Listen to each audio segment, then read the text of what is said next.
boa tarde a todos.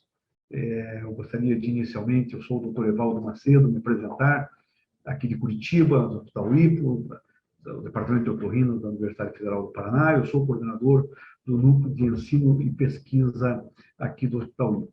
Queria agradecer a Sobracel, a Recrio, a Anadem, pelo honroso convite de participar dessa tarde de debates com pessoas tão renomadas, grandes especialistas, grandes cientistas, e mostrar justamente o nosso privilégio e, ao mesmo tempo, o orgulho de poder estar aqui com vocês. Como para mim esse tema de eu abordar assim, o impacto das células-tronco mesenquimais e o futuro delas na otorrinolaringologia. Esse artigo, esse editorial da Nature, agora do dia 29 de setembro, ele coloca que as células-troncos, elas são como uma verdadeira chave, ou deveriam ser uma chave para a regeneração de tecidos submetidos a doenças ou a danos, ou, eventualmente, até mesmo malformações. E que essa longa espera, essa longa evolução, na verdade, ela tem tornado uma realidade. E esses avanços gradativos têm trazido um potencial muito grande para a utilização das células-tronco para várias áreas da medicina. Dentro da otorrina, vocês vão ver que, surpreendentemente, muitas áreas. As perspectivas atuais é que essas indicações são para medicina regenerativa, cirurgia regenerativa, a utilização da bioengenharia de materiais, e tudo isso acoplado à base de medicina baseada em evidência, que é justamente o que garante a análise de resultados, a análise da eficiência de métodos, de meios terapêuticos dentro da medicina. Então, a medicina baseada em evidência, ela tem que estar o tempo inteiro sendo um guarda-chuva que protege esses resultados. Na otorrinolaringologia, classicamente, nós temos uma série de patologias que são relativamente frequentes. Eu nomeei aqui algumas delas, tá? Como os defeitos da face, sobretudo fissuras lábio-palatais, as perfurações septais ou de membrana timpânica de origem iatrogênica, de origem traumática, de origem de infecção, são desafios à terapia, a ressolarização para tratamento de surdez profunda, sobretudo. Hoje em dia, a gente dispõe do implante coclear, que já é um grande avanço, mas é um tratamento eletrônico, e essa ressolarização da cóclea pode permitir que a gente consiga ter um retorno à qualidade auditiva. É um objetivo bastante ambicioso. Os tratamentos de lesões traqueais, estenose traqueais, reconstruções traqueais ou laringotraqueais já são realidade muito cedo. É uma dificuldade que temos no dia a dia. A recuperação olfativa e as relações neurais das estruturas otorrinolaringológicas através de vias neurais são condições, estão dentro do cenário dessas patologias que, para nós, são as mais, que eu nomeei aqui como as mais frequentes.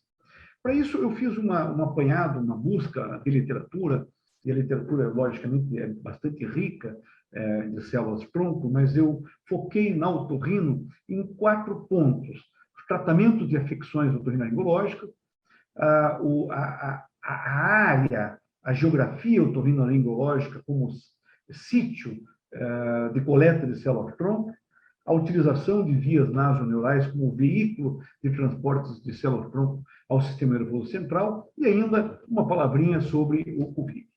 Esse primeiro trabalho da Suzanne King é um grupo do MD Anderson, junto com o pessoal de Madison, Wisconsin. Ela faz uma grande análise das aplicações em cabeça e pescoço e otorrino, e nesse gráfico a gente consegue ver a grande amplitude de indicações que nós temos para a otorrinolaringologia, quer seja em rinoplastias, imunoterapia, defeitos da base do crânio, timpanoplasia, lábio leporino, reconstrução da via aérea, câncer oral, câncer de cabeça e pescoço, paralisias faciais, paralisia de pregas vocais, defeito de conduto auditivo, defeito de membrana, reconstrução laringotraqueal, como nós já falamos, implante coclear, pós-implante, ossiclopatias gerais, cicatrizes de pregas vocais, ou seja, inúmeras possibilidades de remodulação estrutural a partir da utilização de células-tronco.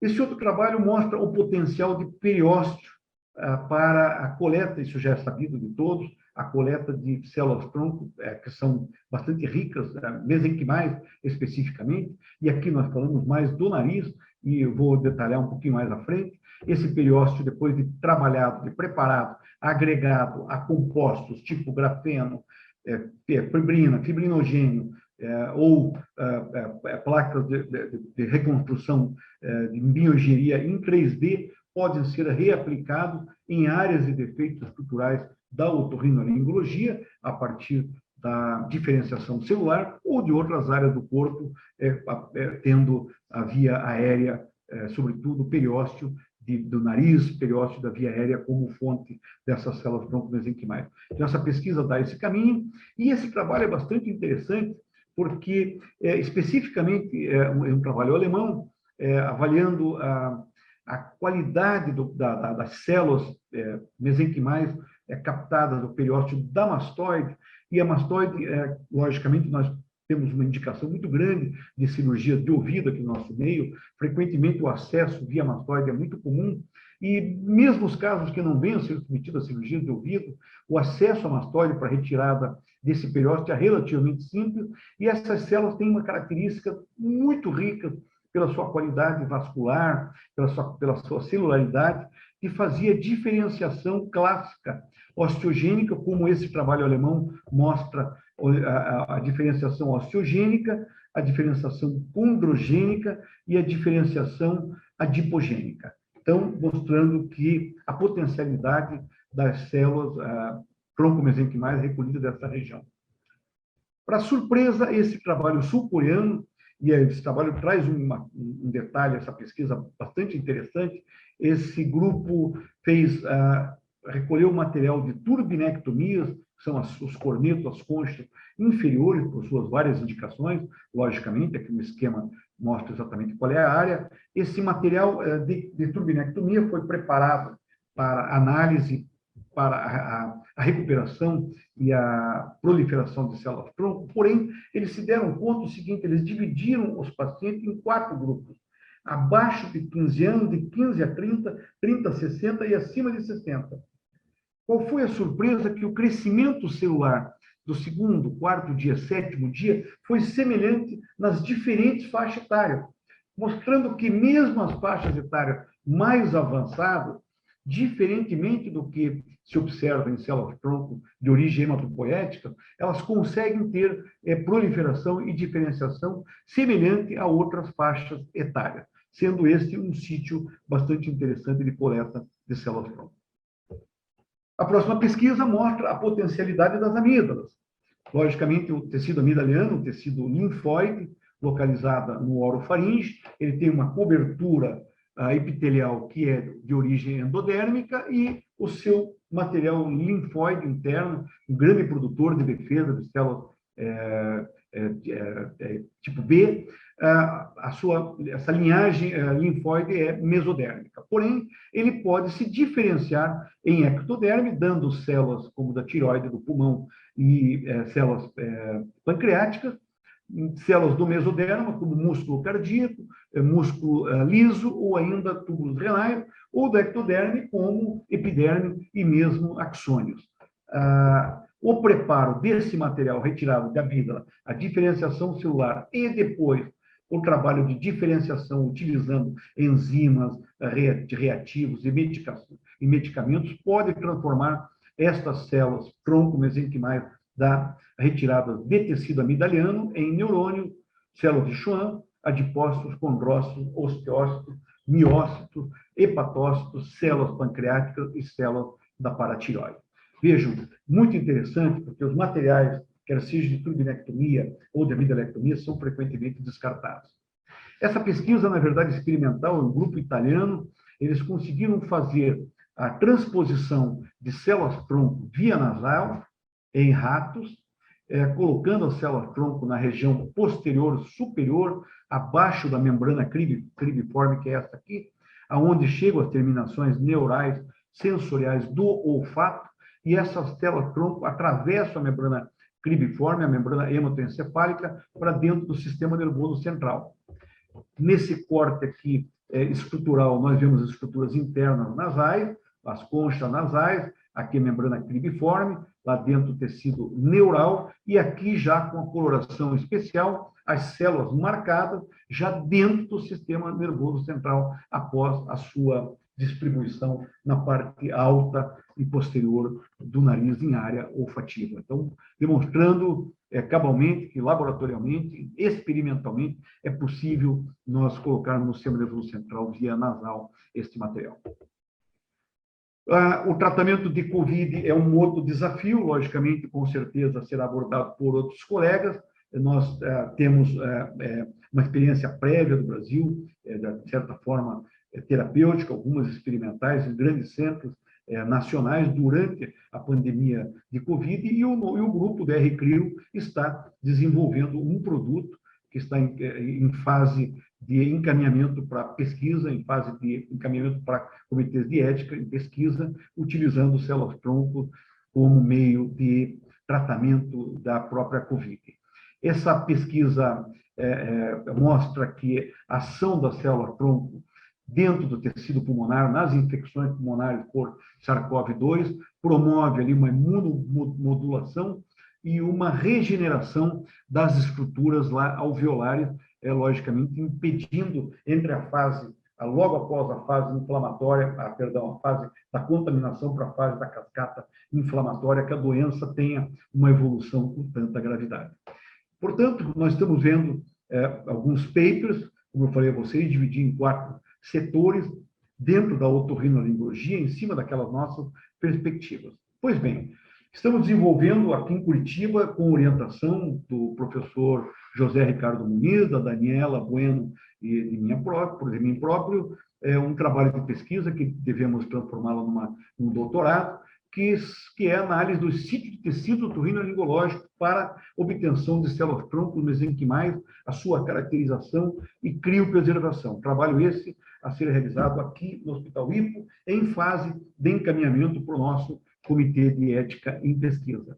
O objetivo primário dessa pesquisa é isolar e caracterizar por citometria de fluxo e por seu potencial de diferenciação, como nós já vimos anteriormente, condrogênico, ostrogênico, adipogênico, as células-tronco mesenquimais obtidas desses tecidos de descarte das cirurgias otorrinolaringológicas, quais sejam cirurgia de amido, cirurgia do periósteo nasal, cirurgia da mastoide, que, como nós falamos, regra geral, são materiais descartados no pós-operatório. Então, essa vai ser a nossa, já está sendo, né? Nós estamos em fase final de formatação do projeto de pesquisa, a nossa participação da viabilidade dentro da nossa especialidade e do nosso grupo aqui de Curitiba.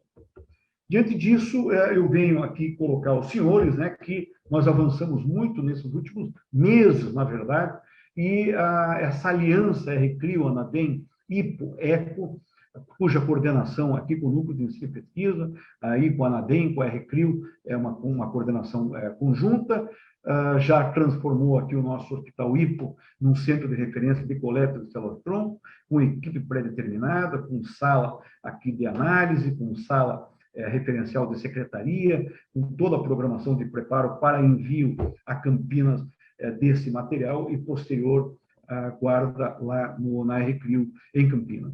Ao lado aqui do Hospital IPO está sendo inaugurado o EcoMedical, que é um centro médico bastante especializado, bastante moderno, um conceito moderno, onde vai trazer 35 especialidades que nós vamos também procurar agregar a estas indicações nessas especialidades da utilização das células-tronco.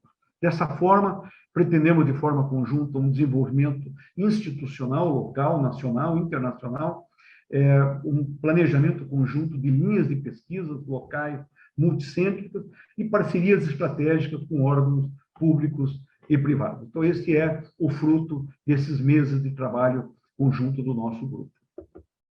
Para encerrar, gostaria de deixar as palavras do professor Richard Hodgson, que coloca que algumas coisas ainda devem ser trazidas à análise em relação às perspectivas futuras. Uma delas que as empresas estão trabalhando para sairmos das bancadas dos laboratórios para a escala comercial. É um desafio, mas é um desafio que já vem sendo fortemente trabalhado e o grupo da RCRIO, a ANADEM, já vem trabalhando fortemente nesse sentido. Nós ajudamos aqui na periferia do ponto de vista médico. Não deixando de lado, não se pode excluir que as linhas, os níveis, os limites éticos devem ser sempre observados nessa área tão sensível e, ao mesmo tempo, com tanta perspectiva. Senhores, essa é a minha contribuição. Eu fico à disposição para eventuais questionamentos. Mais uma vez, meu muito obrigado a esse honroso convite. Uma boa tarde de eventos. Muito obrigado.